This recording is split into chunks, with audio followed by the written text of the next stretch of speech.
pas beaucoup quand même voilà, à l'oral, au chantonnement, voilà. Quand il y a du par cœur. Et je pense, je ne suis pas trop réac de nature, il me semble, mais je crois que le par cœur est quand même utile. C'est-à-dire, c'est quand même voilà. Par exemple, je suis sûr que votre fille, si elle savait un nombre suffisant de poèmes à se réciter avant de s'endormir... Elle sait, elle arrive à les apprendre. Il faut beaucoup plus de temps qu'un autre enfant. Oui, oui, d'accord, oui. Mais elle y arrive. Elle y arrive. Est-ce qu'elle se les récite avant de s'endormir, par exemple? Est-ce que tu lui dis, est-ce que tu t'es récité Mignonne allons voir si la rose, par exemple, oui. Parce que moi, des fois, avec 2 fois Mignonne allons voir si la rose, je suis tranquille. Je n'ai pas besoin de... Moi, j'ai beau essayer, ça marche pas. Non, non, là j'ai pas besoin de... Ouais, voilà. Quand elle a une chanson à apprendre aussi, là, je lui ai acheté le CD parce que sur les partitions, elle n'y arrive pas, donc j'ai dû lui acheter. Elle enregistre comme ça la chanson. Oui, bien sûr. Oui. Voilà. Alors, nous, notre drame, c'est l'étape de multiplication. Et bon, alors, un jour, avec ma femme, on s'y est mis, parce qu'à ce moment-là, on avait des cassettes dans les voitures. Comme on faisait beaucoup de travail avec les grands-parents, chez les grands-parents, donc on s'est tapé, je crois qu'on met une centaine de bandes avec l'étape de multiplication enregistrée. Voilà. Et voilà, donc très bien. Et puis on avait aussi, entre deux, de temps en temps, on s'arrêtait, parce qu'il y avait un gag extraordinaire de... comment il s'appelle ce comique-là?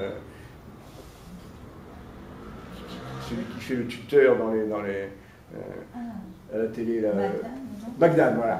Il y a un gag de Roland Magdane sur la table de multiplication qui est extraordinaire. Donc de temps en temps, on mettait le gag de Roland Magdane sur je connais l'air, mais je ne connais pas les paroles. Donc il faut permettre à l'enfant de trouver beaucoup de trucs de mémorisation. Mais passer par l'oral quand même beaucoup. Moi, il me semble qu'il faut passer par l'oral. Il y a un moment, je crois que ça vienne. Alors moi, je suis très... Comment... Je ne crois pas qu'on fait pousser les fleurs en tirant dessus. Quoi. Voilà. Il y a des rythmes, et chacun les siens. Alors, il y a des trucs qu'il faut peut-être essayer de surveiller quand même, bien sûr, mais... Si elle a été suivie par une psychiatre, SMP, elle ne veut pas grandir. Elle est immature, elle ne veut pas grandir. Je dis oui, mais niveau scolaire, quand elle doit donner, elle donne. Immature, je ne le dis pas, c'est pas la même chose. Je ne crois pas que ça veut dire grand-chose, immature. Je sais que les profs aiment bien ça. Mais ça veut dire quoi? Elle peut être immature dans tel domaine et très mature dans un autre. C'est pas, dans ces âges-là, on ne peut pas. Quand je dis ne veut pas grandir, c'est un problème de... C'est pas la même chose, quoi. Hein. C'est un désir d'être autrement, d'accepter de changer, voilà. Il y a du risque, voilà. Voilà, après, niveau... Il a une vie collective un peu? Oui, il adore. Par exemple, cet été, on est parti en Corse, on était dans un bungalow. On est resté bête parce qu'il partait du bungalow, il allait retrouver les copains qui étaient loin du bungalow avec son petit frère de 5 ans. Bon, il n'y avait pas de danger et tout, mais nous, c'était la première fois. Il s'en foutait d'être avec nous, il n'avait pas envie d'être avec nous, il avait envie d'être avec les copains, de jouer au ballon. Donc pour moi, ça, c'est quelqu'un qui ne veut pas grandir, il ne fait pas ça. Vous voyez ce que je veux dire? Ça c'est bien, oui. Attendez que ça se passe. Voilà, il reste collé à nous. Et lui, non, lui, il veut faire du sport, il est très très ouvert, donc très sociable. Bon, après, c'est vrai qu'il va rentrer à la maison. Enfin, dès qu'il n'est plus à l'école, il veut sa sucette. À l'école, il sait qu'il n'y a pas de... C'est parce qu'il a besoin de... Je crois que c'est sa façon de se reposer parce qu'il est fatigué. Tout ça. Oui, c'est une sécurisation. Oui, le moment de calme aussi, le moment de ça y est, maintenant je me lâche la pression, j'arrête de me concentrer, peut-être voilà, de faire tous ces efforts. Je prends toujours cet exemple avec les parents. Quand vous êtes très fatigué, vous savez, il y a des nuits comme ça, on se couche, on est épuisé, on n'arrive pas à trouver le sommeil, et on se met spontanément dans la position du fœtus finalement, et puis c'est encore souvent là qu'on s'endort le mieux. On se retrouve, on a tous besoin quand même de ça. Bon, cela dit, la vie, c'est ça pousse, et puis voilà. C'est la même chose. Je veux dire par là, quand on dit qu'un enfant est lent, ça veut dire qu'il ne compense pas par de l'agitation les difficultés qu'il a à avaler ce qu'il a à avaler. Et puis il y en a d'autres qui compensent par de l'agitation. Alors on fait 5 minutes, on se lève, on parle. Bon. Là, il me semble qu'il y a... Je ne sais pas, j'ai rarement entendu les spécialistes le dire, mais moi j'en suis très convaincu. La meilleure aide qu'on peut apporter à nos enfants, c'est d'accepter leur propre rythme, leur rythme à eux. Quoi. Il faut les cadrer dans ce qui est le rythme de la vie sociale, c'est inévitable. Je veux dire, vous voyez bien ce que je disais au début, mais en même temps, bon, c'est son truc. Eh ben oui, c'est son truc. Moi, jamais je pourrais faire comme ça. Mais lui, c'est comme ça qu'il y arrive. Ou elle, c'est comme ça qu'elle s'y fait. Et puis vous avez beaucoup fait appel à ce que j'appelais tout à l'heure le sens de l'honneur. Enfin, c'est très fort chez les enfants. Il ne faut pas caler dans les autres quand même. Il ne faut pas avoir l'air... C'est une valeur, je crois, qui est très importante. C'était comme ça, on avait le deuxième, c'était un petit dormeur. C'était épouvantable parce qu'il se réveillait et il avait tout de suite faim, comme tout le monde. Alors il se levait, il rentrait dans la chambre et il disait « Moi, ni dodo, faim, manger ». Alors comme c'est 6h du matin, 5h du matin, le avec votre femme, on comprend plus. Bon. Ah, alors, le bonbon, quoi. Bon, alors, on avait dit, on était tout de suite allé voir le pédiatre. Hein, il n'y avait pas beaucoup de pédopsychiatres, il n'y avait pas parlé à les pédiatres.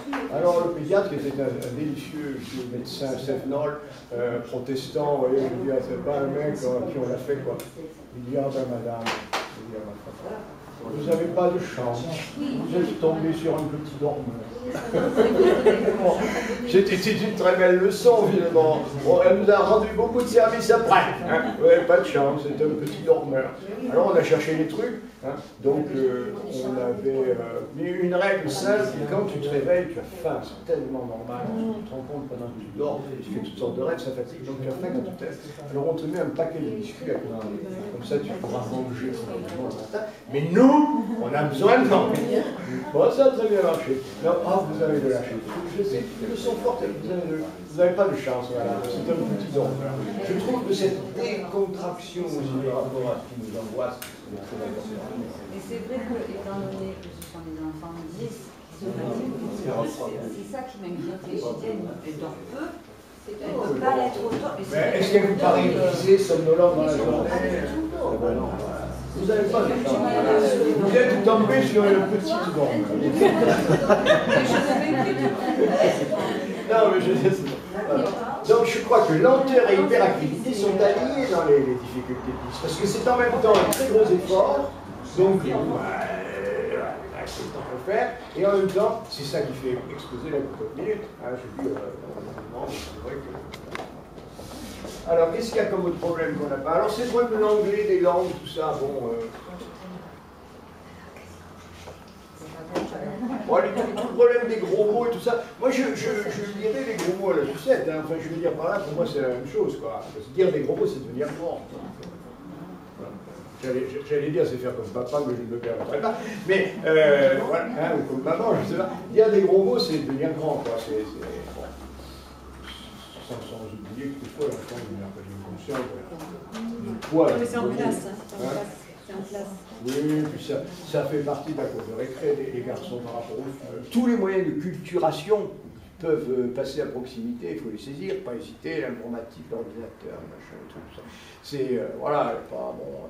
Je pense en particulier que pour tous les problèmes justement de difficultés praxiques, les jeux informatiques, ça doit être extraordinaire, parce que ça nécessite une habileté, une vitesse. Ouais, bon, bah oui, donc, bon, bah, voilà, tant mieux, enfin, bon.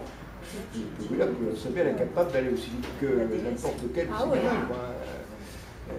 Moi, vous comprenez, je suis obligé de relever mes lunettes pour faire le chiffre sur la touche du téléphone. Bon, alors, les gamins avec le pouce, ils t'envoient des SMS, je n'ai jamais réussi à le faire. C'est fou, tout ce que nos enfants savent faire, que nous ne savons pas faire. Et quelle chance on a d'avoir des enfants aussi merveilleux que les nôtres. Bravo.